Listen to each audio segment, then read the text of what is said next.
Hello students, कैसे हैं आप लोग। मैं विभू मिश्रा। हमारा जो कंटिन्यू लेसन 13 चैप्टर का जो है लेक्चर नंबर आज हमारा ये 4 है। इस लेक्चर नंबर 4 में आज हम पढ़ने वाले हैं। इसके पहले हम लोगों ने जो पढ़ लिया है कि कार्बन मूलभूत कार्बनिक यौगिक के बारे में पढ़ लिया है। सहसंयोजी यौगिक क्या होते हैं, उनके गुणधर्म क्या होते हैं, और ये जो है संतृप्त और असंतृप्त हाइड्रोकार्बन यानी कि सेचुरेटेड एंड अनसेचुरेटेड हाइड्रोकार्बन्स क्या होते हैं। यानी कि जो कार्बनिक यौगिकों के में कार्बन के साथ हाइड्रोजन जो समाविष्ट होता है, जो हाइड्रोजन कार्बन में जुड़ा हुआ होता है, वो क्या करते हैं कि मूलभूत कार्बनिक यौगिक जो है मूल यौगिक के नाम से जाने जाते हैं, और इन्हें ही हाइड्रोकार्बन्स बोलते हैं क्योंकि इसमें हाइड्रोजन और कार्बन दोनों होता है। ठीक है फ्रेंड्स, ये क्या होते हैं कि कार्बन का जो इलेक्ट्रॉनिक संरूपण होता है वो 2 और 4 होता है। मतलब इसके वायतम कक्षा में 4 इलेक्ट्रॉन होते हैं, इसलिए कार्बन की जो संयोजकता होती है वो 4 होती है, और ये दूसरे कार्बन के साथ या अन्य तत्वों के साथ भी परमाणु के 4 अधिकतम सहसंयोजी बंध बना सकता है, यानी कि कोवेलेंट बॉन्ड बनाता है। यही कारण है फ्रेंड्स कि जो है यहाँ पे एक प्रश्न दिया है। मैंने आपसे जो है लास्ट वीडियो नंबर 3 में, लेक्चर नंबर 3 में बोला था कि कार्बन के ये प्रश्न कि आपको इसका आंसर बताना है, जिसमें कार्बन के 2 परमाणुओं के में सहसंयोजी बंध होता है, तब क्या अन्य परमाणुओं पर ये आवेश का निर्माण जो है होता है, और 2 कार्बनिक परमाणुओं के एकल बंध मजबूत और स्थिर होते हैं, क्यों। तो इसका आंसर बहुत ही सिंपल है कि इसमें किसी सहसंयोजी जब बंध होता है तो परमाणुओं का आवेश का निर्माण नहीं होता है। ये एक लाइन का आंसर ये होगा।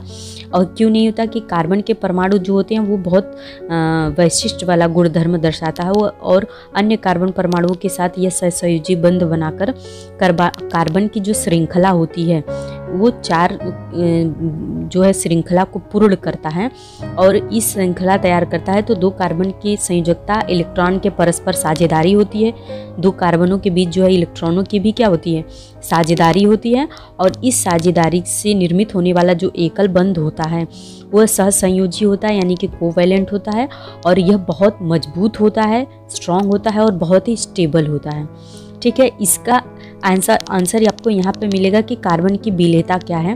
तो जैसे यहाँ पे एक आपको कृति करके दिखाई हुई कि कार्बन मतलब किस में होता है, कोयले में कार्बन होता है।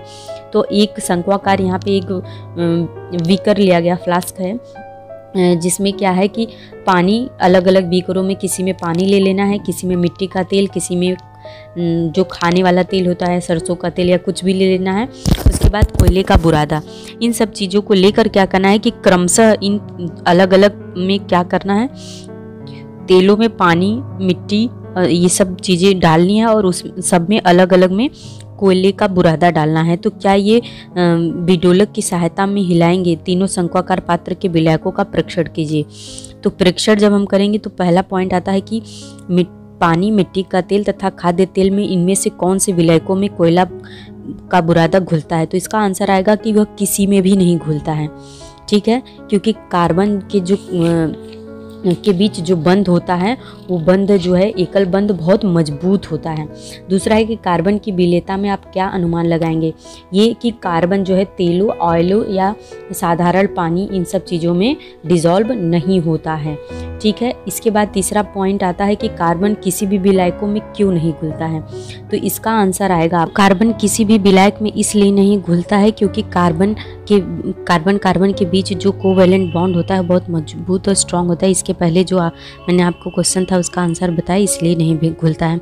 तो कार्बन की ऑक्सीजन के साथ अभिक्रिया, ये हमारा नया टॉपिक है। कार्बन की जब ऑक्सीजन के साथ अभिक्रिया होती है तो क्या होता है। तो पहले हम यहाँ पे देखिए कि एक कृति दी हुई है, उस कृति में क्या क्या दिया हुआ है और वो क्या गुणधर्म दर्शाता है। यहाँ पर देख लिए कि कार्बन ऑक्सीजन के साथ किस प्रकार की अभिक्रिया को दिखाते हैं। यहाँ पे देखिए कोयला, चिमटे से पकड़ा हुआ कोयला लिया गया है, और यहाँ पर देखिए कि कोयले से उसको जो है इसे बर्नर के सामने लाया गया है, कोयले को जलाया जा रहा है। तो कोयले से जो धुआं निकल रही है उस धुआं के सामने गीला जो है नीला लिटमस पेपर लाया गया है। तो क्या क्या प्रक्रियाएं होती है वो यहाँ पे देखिए कि यहाँ पे चीज़ें क्या चाहिए, कोयला, माचिस, गीला नीला लिटमस कागज इत्यादि। और कोयला जलाने पर, कोयले से जो जलने पर उससे निकलने वाली जो गैस होती है उस गैस के सामने हो ये गीला नीला लिटमस पेपर जब लाएंगे तो क्या क्या होता है वो देखिए। पहला पॉइंट दिया हुआ है कि कोयला जलने पर उसकी हवा की कौन सी गैस के साथ अभिक्रिया होती है। तो जो है कोयला जब जलता है तो हवा में कौन सी गैस होती है, ऑक्सीजन गैस होती है। तो हवा की ऑक्सीजन जो होता है O2 उसके साथ अभिक्रिया होती है। दूसरा पॉइंट दिया है कि कौन सा पदार्थ बनता है, तो कार्बन डाइऑक्साइड बनता है, क्योंकि ये कार्बन है और ऑक्सीजन के साथ अभिक्रिया किया है तो कार्बन डाइऑक्साइड ऑब्वियसली बनेगा, तो CO2 का निर्माण होता है। उसके बाद है कि तीसरा कि लिटमस कागज में क्या बदलाव आता है। तो लिटमस कागज जो है ये नीला रंग का जो रहता है, ये जब भाप में मतलब जो धुएं के सामने हम कोयले की जलाने पर जो धुआं निकलता है उसको लाते हैं तो ये नीले से क्या हो जाता है, लाल हो जाता है। तो इसका आंसर हो जाएगा कि ये लाल हो जाता है। और इसके बाद दिया है कि ऊपर आकृति में दी गई रासायनिक अभिक्रिया, होने वाली रासायनिक अभिक्रिया लिखिए। तो इसमें सिंपल सा एक रासायनिक अभिक्रिया होती है जो मैं लिख के आपको दिखा देती हूँ कि कार्बन जो होता है मतलब ये गैस सॉलिड होता है। कार्बन को जब हम उसको जलाते हैं तो किसके साथ अभिक्रिया करता है, ऑक्सीजन के साथ करता है। ऑक्सीजन किस अवस्था में रहता है, गैसीय अवस्था में रहता है। तो जो अभिक्रिया पूर्ण होती है वो CO2 का निर्माण होता है जो कि गैस होता है। तो ये हमारा रासायनिक होता है C+O2 = CO2 का निर्माण होगा, ये रासायनिक अभिक्रिया बनेगी। तो आई होप आपको ये समझ में आ गया है। इसके बाद एक और दिया हुआ है, कृति एक दी गई है। इसमें क्या दिया गया है कि एक जो है परखनली लेना है, उसमें स्ट्रॉ या चूसने का पानी इत्यादि। एक परखनली में चूने का पानी, सॉरी चूसने का नहीं, चूने का पानी, ताज़ा पानी लें और स्ट्रॉ की सहायता से चूने के पानी में थोड़ा फूंक मारें, यानी कि उसमें बुलबुला निकलने लगेगा। तो थोड़े स्ट्रॉ की जो सहायता से चूने के पानी में थोड़े समय तक फूंक मारते रहें तो चूने के पानी का निरीक्षण करें क्या बदलाव दिखाई देता है। तो जब हम देखते हैं, क्योंकि जब चूने के पानी का रंग कैसा होता है, वाइट होता है, सफ़ेद होता है, जैसा कि यहाँ पे आप देख रहे हैं चूने का पानी जब सफ़ेद होता है तो हम स्ट्रॉस की हेल्प से जब उसमें थोड़ा समय तक फूंकते रहेंगे लगातार तो उसमें बबल्स जो है कार्बन डाइऑक्साइड जो है चूने के पानी के साथ जो हवा के फूंक मारने पर जो हवा में कार्बन डाइऑक्साइड का होता है वो चूने के पानी के साथ एक रिएक्शन करता है और साथ अभिक्रिया होकर अघुलनशील यानी जो अविलेय होते हैं, जो डिसॉल्व नहीं होते हैं, वो अघुलनशील सफ़ेद रंग का कैल्शियम कार्बोनेट मतलब CaCO3 बनता है तथा चूने का पानी का रंग जो होता है वो सफ़ेद हो जाता है। तो ये अभिक्रिया यानी कि ये बदलाव हमें देखने पर मिलता है। पहले ये चूने का पानी ऐसा होता है लेकिन बाद में लगातार फूंक मारने से इस अवस्था में हो जाता है। ठीक है, इसी में आगे क्रम में हम देखते हैं कि एक और दिया है कार्बन डाइऑक्साइड। तो कार्बन डाइऑक्साइड में क्या होता है, कार्बन डाइऑक्साइड पता है कि कार्बन का अणु सूत्र CO2 होता है, अणु द्रव्यमान 44 होता है और गलनांक -56 होता है। तो कार्बन डाइऑक्साइड एक इम्पॉर्टेंट टॉपिक है जो है हमारा इस लेसन का, ये कार्बन से रिलेटेड है। तो ऐसे प्रश्न आते हैं कि प्रयोगशाला में कार्बन डाइऑक्साइड गैस कैसे तैयार करते हैं, चित्र और समीकरण सहित इसको दर्शाइए। तो ये कैसे होता है, चलिए यहाँ पे जो बुक में दिया पहले वो पढ़ लेते हैं कि उपस्थिति हवा में कार्बन डाइऑक्साइड कैसे होता है, मुक्त अवस्था में पाया जाता है, उच्छ्वास द्वारा बाहर निकलने वाली, मतलब जब हम सांस लेते हैं श्वासोच्छ्वास और जब छोड़ते हैं तो उसे उच्छ्वास बोलते हैं। तो जो हम सांस छोड़ते हैं तो जो बाहर निकलने वाली हवा में लगभग 4% कार्बन डाइऑक्साइड होता है। खड़िया यानी कि जो चौक होता है, संगमरमर में कार्बन डाइऑक्साइड होता है, यौगिक के रूप में होता है। कार्बन डाइऑक्साइड यौगिक के रूप में उपस्थित होता है। लकड़ी, कोयला, जीवाश्म ईंधन में ज्वलन में भी उत्सर्जित किया जाता है। तो ये तो हमारा कार्बन डाइऑक्साइड कहाँ कहाँ पाया जाता है इसके बारे में हो गया। आगे दिया है कि सामग्री क्या है, स्टैंड चाहिए, गोल पेंदी वाला फ्लास्क चाहिए। यहाँ पे देखिए आगे डायग्राम है तो देख पाएंगे आप। उसके बाद थिसिल कीप और गैस वाहक नलिका गैस जार। थिसिल कीप क्या होता है ये देखिए, इसको थिसिल कीप कहते हैं। ये वाला कीप जो होता है इसको थिसिल कीप कहते हैं। और ये क्या है, निकास नली है, ये वाली जो नली होती है इसको निकास नली कहते हैं। इसके बाद ये गैस जार होता है, ये जार होता है जिसको एकदम कार्क से टाइटली ऊपर से बंद किया रहता है, बस निकास नली इसमें जुड़ी रहती है और कहीं से लीकेज नहीं होता, इसलिए इसे गैस जार कहते हैं। और इसके बाद ये गोल पेदी वाला आपको जो दिख रहा है यही जो है गोल फ्लास्क होता है। और इसके नीचे जो आप देख रहे हैं वाइट रंग का ये जो है वाइट रंग का यहाँ पे कुछ आपको जो दिख रहा है जो डिजोल्व नहीं हुआ है वो कैल्शियम कार्बोनेट है, और ये जो ब्लू रंग का लिक्विड आपको दिख रहा है वो लिक्विड है हाइड्रोक्लोरिक अम्ल, ठीक है, HCl। ठीक है फ्रेंड, तो ये सब चीज़ें तो आपके सामने हो गई। अब हमें ये कृति करनी कैसी है, तो यहाँ पे जो दिया हुआ है कि आकृति में दर्शाए अनुसार उपकरणों का विन्यास कीजिए, मतलब इन सारे उपकरणों को ध्यान से देखिए। इसके बाद क्या है कि गोल पेदी वाले फ्लास्क में कैल्शियम कार्बोनेट डालें, तो इसके नीचे कैल्शियम कार्बोनेट डाल दिया है। अब थिसिल कीप से तनु, ये जो थिसिल कीप है इसकी सहायता से तनु मतलब कि डाइल्यूट जो है हाइड्रोक्लोरिक अम्ल फ्लास्क में डालें। कीप का सिरा अम्ल में डूबा रहे, इसका ध्यान रखें। ये जो कीप का सिरा है ये अम्ल में हमेशा डूबा हुआ होना चाहिए, ठीक है। उसके बाद कैल्शियम कार्बोनेट को तनु सल्फ्यूरिक अम्ल के बीच रासायनिक अभिक्रिया होने पर जो है जो गैस बन के निकलती है वो कार्बन डाई गैस तैयार होती है। यह गैस 4 से 5 गैस जारों में एकत्रित कीजिए, मतलब एक बार इसमें कर लीजिए, फिर और भी गैस जार लगा लीजिए और 4-5 गैस जार में एकत्रित करने की बात कर रहा है। और इसका जो समीकरण होगा वो कैसे होगा कि कैल्शियम कार्बोनेट का जब 2HCl मतलब हाइड्रोक्लोरिक अम्ल के साथ क्रिया हुआ है तो कैल्शियम क्लोराइड, जल और कार्बन डाइऑक्साइड, ये 3 चीज़ों का निर्माण हुआ है। तो कैल्शियम क्लोराइड, पानी और कार्बन डाइऑक्साइड, जो कि कार्बन डाइऑक्साइड को इस गैस जार में एकत्रित कर लिया गया है। तो इस तरीके से ये अभिक्रिया तैयार होती है। तो कार्बन डाइऑक्साइड के ये जो कृति निर्माण विधि हो गई, इसे प्रयोगशाला विधि भी कहते हैं, ठीक है फ्रेंड। तो कार्बन डाइऑक्साइड के भौतिक तथा रासायनिक गुणधर्म क्या होते हैं, तो यहाँ पे देखिए कि ऊपर दिए गए प्रयोग में तैयार हुई गैस का रंग देखें, तो ऊपर में प्रयोग में तैयार की गई गैस का रंग देखेंगे, इसका गंध लेंगे और ढक्कन निकालकर चूने का पानी थोड़ा डाल लेंगे और इसके बाद एक जलती हुई मोमबत्ती गैस जार में रखेंगे। वैश्विक सूचक का थोड़ा सा कार्बन डाइऑक्साइड से भी गैस जार में डालेंगे और हिलाएंगे, या गैस जार में थोड़ा पानी डालकर हिलाएंगे तथा नीला तथा लाल लिटमस कागज गीला कीजिए और कार्बन डाइऑक्साइड की गैस जार में डालिए। तो ये परीक्षण करने पर ये तालिका निकल कर आती है, ये सब चीज़ें करने पर। तो इसका गंध कैसा होता है, ये गंधहीन होता है। तो इस कॉलम में क्या लिखेंगे, गंधहीन, क्या लिखेंगे, गंधहीन होता है। फिर इसका रंग क्या होता है, तो ये रंगहीन होता है, रंगहीन होता है। ये मतलब क्या होता है, गंधहीन, रंगहीन और स्वादहीन होता है।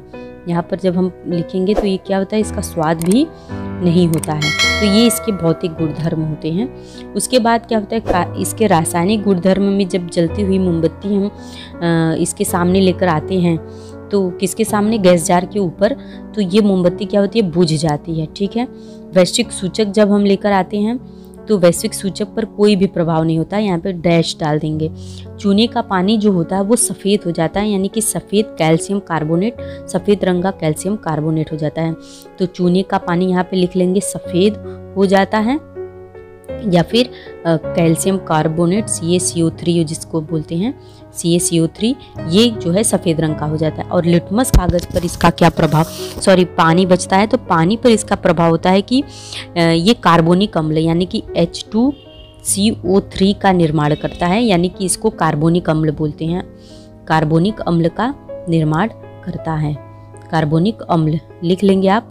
उसके बाद क्या होता है, लिटमस कागज़ जब हम इसके सामने लाते हैं, तो जब गीला नीला लिटमस रंग जब हम लाते हैं तो जो ब्लू रहेगा, जो नीला रहेगा वो लाल हो जाएगा, और जो लाल रहता है वो लाल ही रहता है। जब हम ब्लू लिटमस पेपर इसके सामने लाएंगे तो वो रेड हो जाएगा, ठीक है। और जब रेड लिटमस पेपर इसके ऊपर लाएंगे तो वो रेड ही रहेगा, ठीक है। तो यहाँ पे देखिए, यहाँ पे ये लिटमस पेपर कहाँ लाना है, इस जार के ऊपर जब ये गैस बाहर निकालेंगे और उस गैस पर हम ब्लू या रेड लिटमस पेपर लाएंगे तो इस प्रकार के परिवर्तन आएगी। तो CO2 गैस का ठोसत तो हवा की तुलना में अधिक है या कम है, तो ये एक बहुत इम्पॉर्टेंट प्रश्न है। इसका ठोसत तो कैसा होता है, तो इसका आंसर आप लोग ढूंढ कर मुझे जो है मेरे कमेंट बॉक्स में लिखिए। अगर आपका आंसर ठीक रहा तो ठीक है, अदरवाइज़ मैं इसका जो आंसर नेक्स्ट वीडियो लेक्चर में आपको दूंगी। तो आई होप आपको इतना समझ में तो यहाँ पर आगे बढ़ने पर देखिए, यहाँ पे 2 प्रश्न दिए हुए हैं कि उपर्युक्त प्रयोग में पानी और कार्बन डाइऑक्साइड के बीच के होने वाला समीकरण लिखिए। तो पहला अ का आंसर होगा कि जब हम H2O यानी कि पानी का जब हम कार्बन डाइऑक्साइड के साथ अभिक्रिया करेंगे तो हमें H2CO3 यानी कि कार्बोनिक अम्ल, यहाँ पे लिख लेंगे आप, कार्बोनिक अम्ल का निर्माण होगा। ठीक है, ये पहला जो है आंसर हो गया। दूसरा क्वेश्चन दिया है कि CO2 वाले गैस जार में कली चूने का पानी डालने पर होने वाले रासायनिक अभिक्रिया का समीकरण लिखिए। तो इसके रासायनिक अभिक्रिया का समीकरण क्या होगा कि इसमें हम जब डालेंगे क्या कली चूना यानी कि CaOH ट्वाइस, इसको कैल्शियम हाइड्रोक्साइड भी बोलते हैं। इसमें इसका जब CO2 के साथ अभिक्रिया होता है तो जो हमारी रिएक्शन हो गई तो कैल्शियम CaCO3 कैल्शियम कार्बोनेट बनेगा और H2 यानी कि पानी का H2O यानी कि पानी का निर्माण होगा। तो ये अभिक्रिया होती है। ये ब्रैकेट है यहाँ पर Ca ब्रैकेट में OH ट्वाइस, जब नीचे लिखते हैं तो उसको ट्वाइस बोलते हैं, प्लस CO2 रिएक्शन होगा CaCO3, यहाँ पे लिख लेंगे कैल्शियम कार्बोनेट और ये जल का निर्माण होगा। और ये क्या है, कली चूना, जो कि प्रश्न में पूछा है कली चूना। तो ठीक है फ्रेंड, आई होप आपको इतना ये दोनों का आंसर मिल गया होगा। अब इसी में हम आगे देखेंगे कि कार्बन क्या दिया हुआ है कि कार्बन डाइऑक्साइड के कुछ और रासायनिक गुणधर्म क्या हैं। पहला पॉइंट दिया हुआ है कि सोडियम हाइड्रोक्साइड जब यानी कि NaOH जब के जलीय विलय में कार्बन डाइऑक्साइड जब गैस प्रवाहित करने पर सोडियम कार्बोनेट प्राप्त होता है, जिसे कि धोवन सोडा बोलते हैं। ठीक है, तो रासायनिक धोवन सोडा मतलब जो हम कपड़े धोने के लिए इस्तेमाल करते हैं उसका निर्माण होता है। यानी कि 2NaOH का जब हम CO2 के साथ अभिक्रिया करेंगे तो Na2CO3 यानी कि धोवन सोडा और जल का निर्माण होगा। ठीक है, और दूसरी रासायनिक अभिक्रिया में इसमें दूसरा पॉइंट दिया हुआ है कि सोडियम कार्बोनेट के जलीय विलयन में जब हम कार्बन डाइऑक्साइड गैस प्रवाहित करने पर सोडियम कार्बोनेट प्राप्त होता है। सोडियम कार्बोनेट यानी कि खाने का सोडा, ये धोने का सोडा है और ये खाने का सोडा, इसमें अंतर क्या है चलिए वो भी देख लेते हैं। तो Na2CO3, यहाँ पे जो धोने का सोडा है उसमें हम पानी और कार्बन डाइऑक्साइड वापस मिलाएंगे तो 2NaHCO3 बनता है। क्या बनता है, NaHCO3, इसको धोने का सोडा बोलते हैं। तो देखिए यहाँ पे क्या अंतर है खाने का सोडा और धोने का सोडा में। खाने का सोडे का अणुसूत्र होता है Na2 और CO3, ठीक है, और जो है खाने का सोडा जो होता है NaH, यहाँ पे 2 नहीं होगा बल्कि H होगा, और CO3 दोनों में कॉमन है, लेकिन यहाँ पे Na2 होता है जो कि क्या है, धोने का सोडा है, और ये NaH जो है ये खाने का सोडा बनाता है। ये अंतर होता है, ये कन्फ्यूज़न होता है। क्वेश्चन एग्जाम में पूछ देते हैं कि खाने के सोडे का अणुसूत्र लिखिए या धोने का सोडे का अणुसूत्र लिखिए, तो आप लोग आगे पीछे लिख देते हैं। धोने वाले कॉलम में खाने वाले का नाम लिख देते हैं और खाने वाले में धोने वाले का नाम लिख देते हैं। तो इस तरीके से ये आंसर हो गया। उसके बाद आगे दिया है कि कार्बन डाइऑक्साइड के क्या क्या उपयोग होते हैं। तो पहले यहाँ पे कुछ पॉइंट्स दिए हुए हैं, जिसमें पहला पॉइंट क्या दिया हुआ है, दिया है कि फुसफुसाहट वाले शीतपेय के उत्पादन में CO2 का उपयोग किया जाता है। यानी कि जो हम लोग कोल्ड ड्रिंक पीते हैं तो जब हम लेते हैं तो उसका बॉटल जब खुला नहीं रहता तो बहुत हार्ड होता है, और उसको जब हिलाते हैं तो फेन हिलाकर खोलते हैं तो बहुत तेज़ी से फेन के साथ खुलता है। क्यों? क्योंकि उसमें कार्बन डाइऑक्साइड को डाला गया रहता है। उसके बाद ठोस कार्बन डाइऑक्साइड यानी कि शुष्क बर्फ का उपयोग फ्रिज में तथा दूध और दुग्धजन पदार्थों को ठंडा करने के लिए किया जाता है, और फिल्मों में जो नाटकों में कोहरे का निर्माण दिखाने के लिए भी इसका उपयोग किया जाता है। उसके बाद तीसरा पॉइंट क्या दिया है, तीसरा पॉइंट है कि अग्निशामक संयंत्र में रासायनिक अभिक्रिया से बनने वाले संपीड़ित CO2 का उपयोग किया जाता है। तो अग्निशामक यानी कि जो ये फायर एक्सटिंग्विशर आपने देखा होगा हर जगह, आपको हर ऑफिस में, स्कूल कॉलेजेस में, आपके बिल्डिंग में ये जो लगा रहता है, इसमें कंप्रेस करके CO2 को भरा रहता है, तो वहाँ पे आग बुझाने में इसका उपयोग किया जाता है। उसके बाद चौथा पॉइंट दिया हुआ है, चौथा पॉइंट है कि कॉफ़ी के कैफीन निकालने के लिए द्रव रूप कार्बन डाइऑक्साइड का उपयोग करते हैं। नेक्स्ट है कि द्रव रूप CO2 का उपयोग विलायक के रूप में आधुनिक पर्यावरण पूरक ड्राई क्लीनिंग में किया जाता है। जो कपड़े हम ड्राई क्लीनिंग में देकर धुलवाते हैं उसमें भी CO2 का ही उपयोग किया जाता है। ठीक है फ्रेंड। उसके बाद हवा के CO2 का, जो वातावरण में CO2 होता है, उसका उपयोग प्लांट्स यानी कि वनस्पतियाँ प्रकाश संश्लेषण फोटोसिंथेसिस में करती हैं। तो ये बहुत इंपॉर्टेंट 5-6 पॉइंट्स है। ये प्रश्न पूछे जाते हैं कि कार्बन डाइऑक्साइड का उपयोग लिखिए, ये सब चीज़ें हैं। तो आप इसको अच्छे से पढ़कर याद कर लेंगे। तो फ्रेंड्स, आज का हमारा वीडियो यहीं पे मैं समाप्त करती हूँ। आपने पूरा वीडियो देखा, इसके लिए बहुत बहुत धन्यवाद। मैं नेक्स्ट वीडियो में आपको अगला टॉपिक जो है बताऊँगी। तब तक के लिए फ्रेंड्स, बाय।